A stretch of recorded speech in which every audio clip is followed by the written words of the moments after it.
Assalamu alaikum everyone. Myself Dr. Kuratulain Javed, pharmacist and homeophysician. I am instructor of Vital Medicos Hub. I would like to welcome all the healthcare professionals on our second session of 3 days clinical workshop virtually conducted by Medical Medicos Hub. Thank you for joining us. Let's learn and elevate healthcare excellence. Today we will discuss obesity management in detail from all the aspects.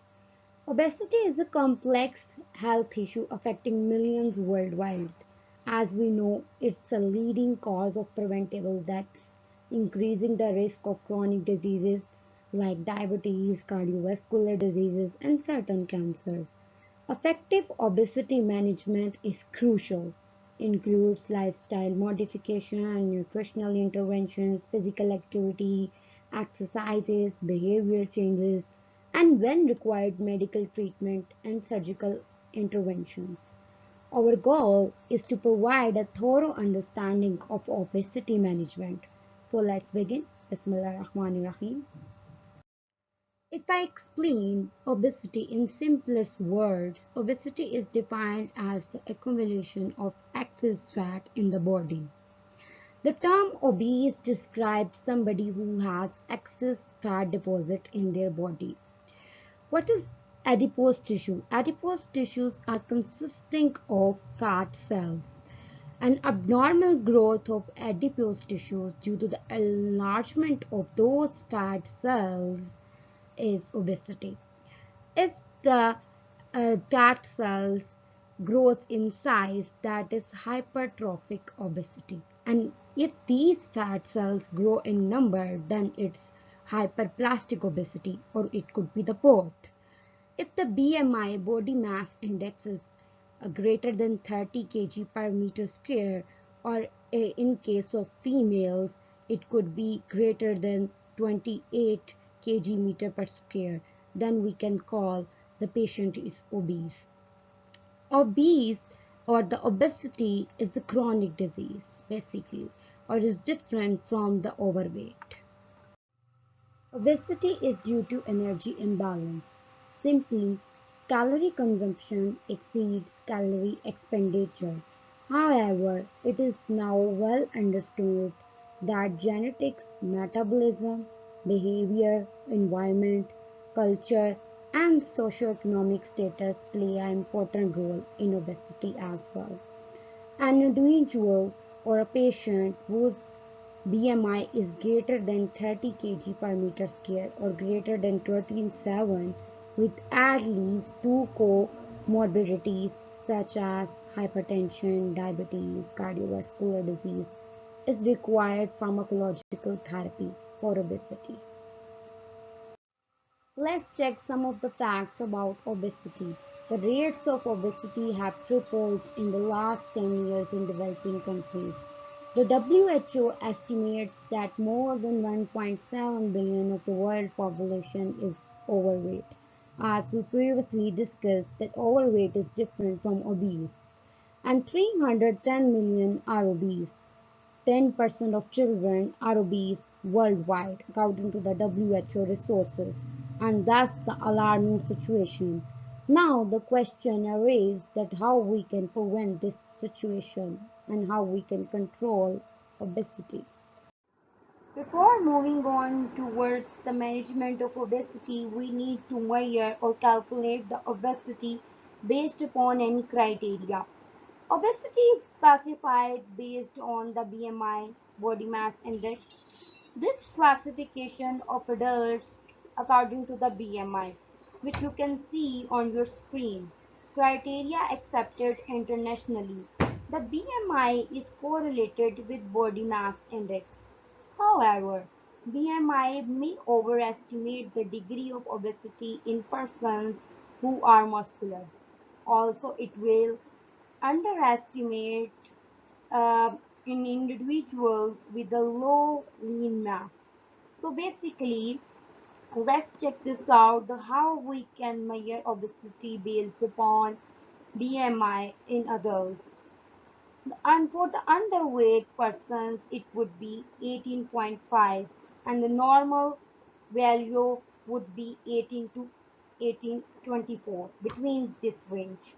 Overweight person would be having more than 25 BMI.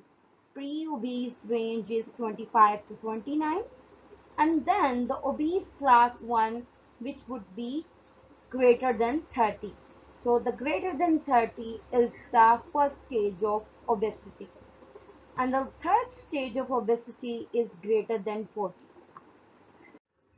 If we relate BMI classification with the risk of comorbidities, the risk is average in slightly overweight individual, but the risk increased in pre-obese patients. The risk increased higher in obesity class 1 and very high in obesity class 2 and extremely severely high in the obesity class 3. If we talk about the comparison of diet, physical activity, meal replacements, the requirement of pharmacotherapy and surgical intervention, then pharmacotherapy is only required in pre-obese patients if it's with comorbidities. There is no need of surgical intervention in such patients and even in the obesity class 1. Anti-obesity drug is also required in obesity class 2 and 3 with the surgical interventions in case of comorbidities in class 2 obesity. So through this chart, you can evaluate the need of treatment or the need of pharmacotherapy when a patient comes to you, or you can identify the stage of the patient. Other than BMI, another way of measuring obesity is weight circumference, is a clinical indicator of abdominal obesity, which increases the risk of coronary heart disease, coronary artery disease, diabetes mellitus, hypertension, dyslipidemia, and other cardiovascular diseases. WHO technique for the measurement of weight circumference of the person is: firstly, check that the tape is not too tight or too loose around the abdomen of the person. You should be able to place one finger in between the tape and the person's body. Ask the patient to breathe normally. Read the weight circumference at the end of the exhale. The measurement greater than 102 in centimeter in males and greater than 88 centimeter in females shows abdominal obesity. The main primary causes of obesity include environmental causes such as excess calorie intake, physical inactivity, lack of exercise, low income, and the genetic factors are most commonly polygenic. A large number of human genes shows variations in DNA sequence that might contribute to obesity. The secondary causes of obesity are endocrinal factors such as Cushing syndrome. In Cushing syndrome, level of cortisol increases in the body leads to obesity, slow down the metabolism, increase the insulin resistance. Also, cortisol stimulates the release of insulin. Leads to the increased glucose storage in the body, which can contribute to the weight gain or obesity. Also, another endocrine factor is hypothyroidism. Thyroid hormone decrease leads to the slow down metabolism, increased appetite, consuming more calories. Also, another contributing secondary factor is steroid therapy.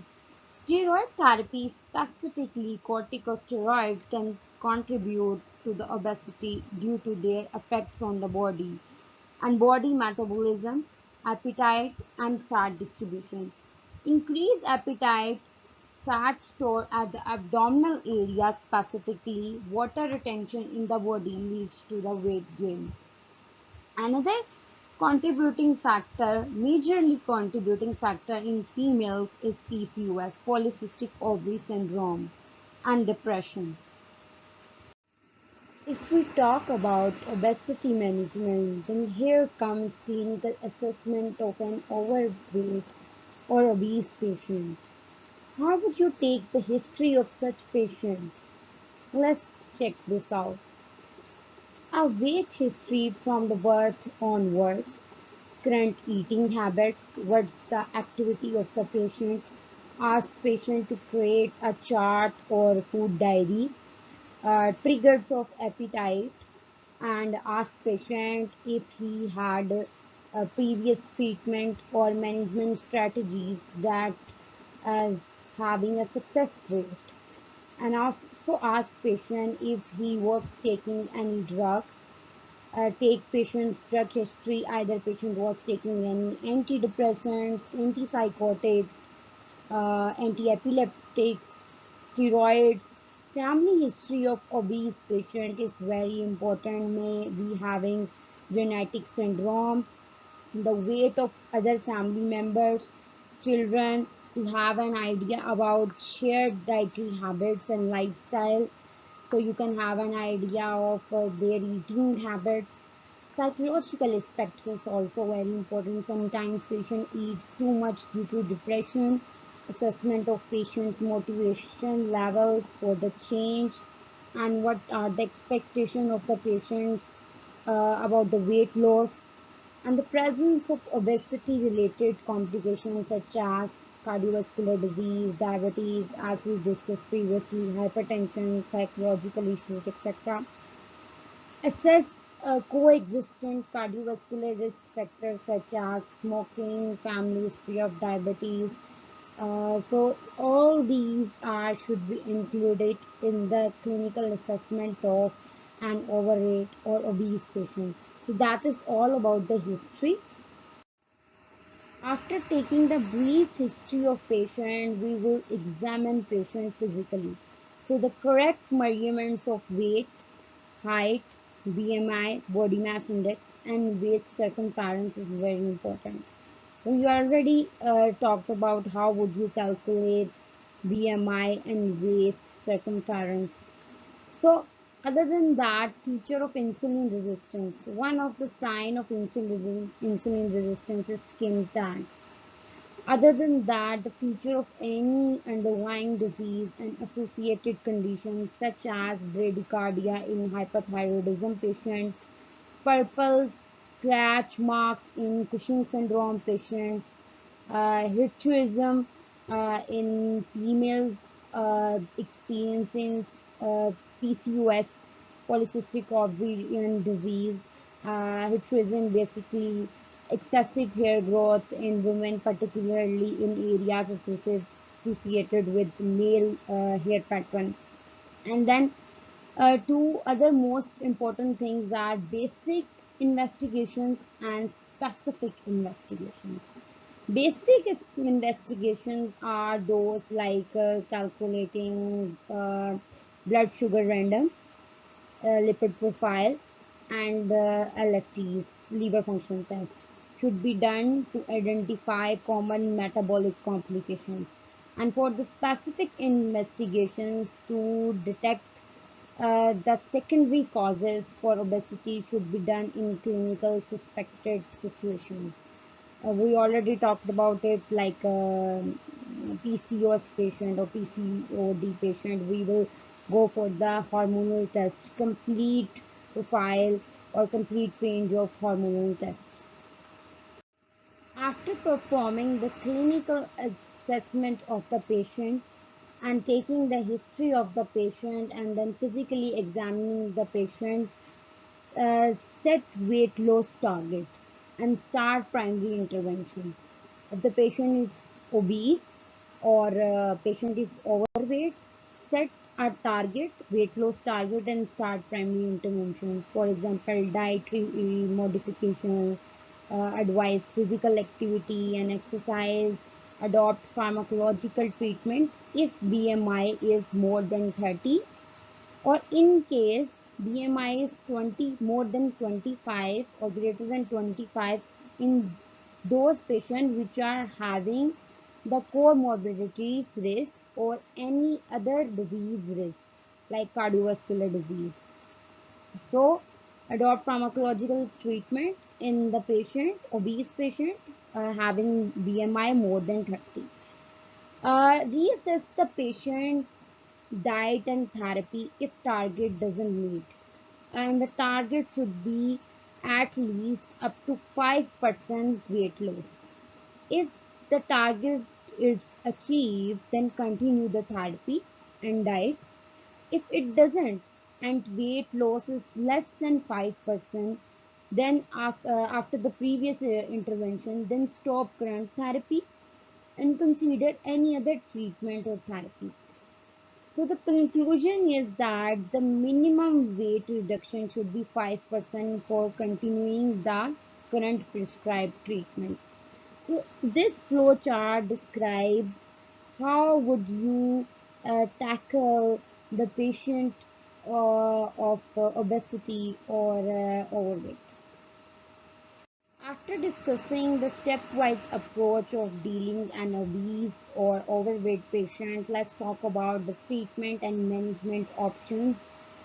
Treatment and management of obesity involves a comprehensive approach.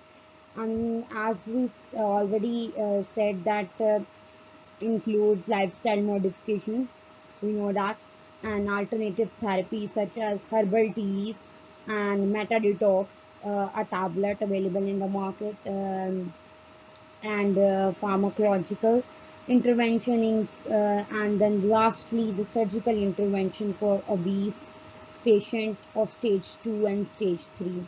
Here is the chart covering all aspects. Lifestyle modification includes dietary changes, physical exercise, and behavior changes. For the dietary changes, at least a calorie deficit of 500 calories per day is needed. A patient should reduce the 500 calories in his or her diet to lose weight. Focus on a nutrient-based diet or food. Control portions of that diet. Eat small portions and reduce calorie intake. In case of physical activity, aim for 30 minutes exercise initially, then 1 to 2 hours of moderate exercise, or then lastly 1 hour for vigorous or intense exercise on alternative days in a week. Change unhealthy eating habits and sedentary lifestyle. Also the role of herbal teas, and we can't ignore the role of herbal teas and herbs and meta detox, as I said, one of the brand available in the market. As a pharmacological intervention, we are having long-term treatment and a short-term treatment. One of the best drug and safer drug for the long-term treatment is available in the market, oral stat. Oral stat available in the brand name of Aurelis, etc. So, or Zenica for the long-term treatment of obesity.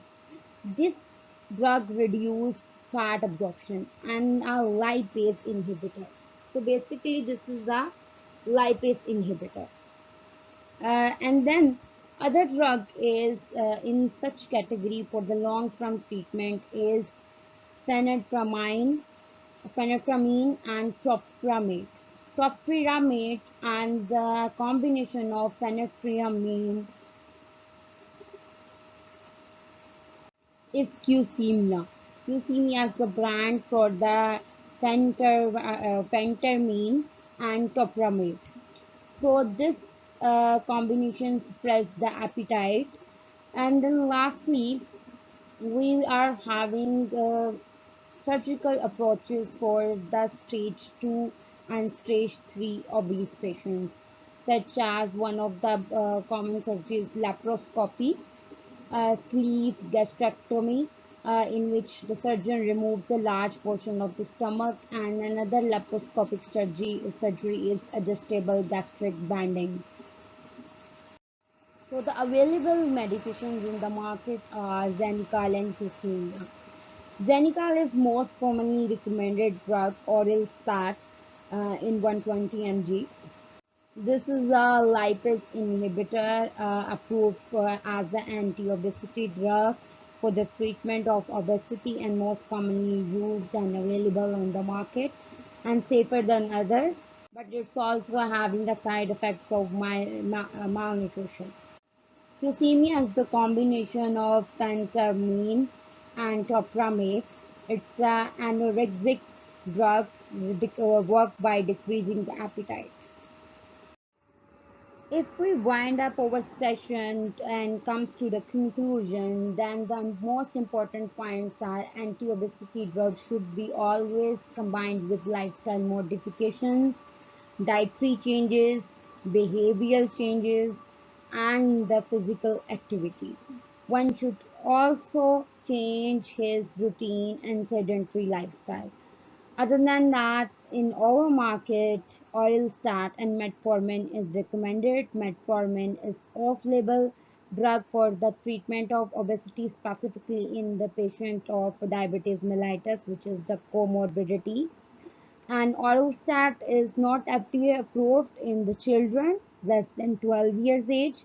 And as I said, it can cause vitamin deficiency. So a physician can prescribe a multivitamin supplement with it to avoid the malnutrition, but with the lifestyle modifications and dietary changes. And metformin is also not approved for the treatment of obesity in children. So these are the take-home points. If you want to discuss more about this topic, then we can arrange another session. You have to tell me in the comment section because this is very summarized session so we can conclude all the important points in it. Thank you, Medicos, for your active listening. Let me know if you are having any question in the comment section. Take care, office.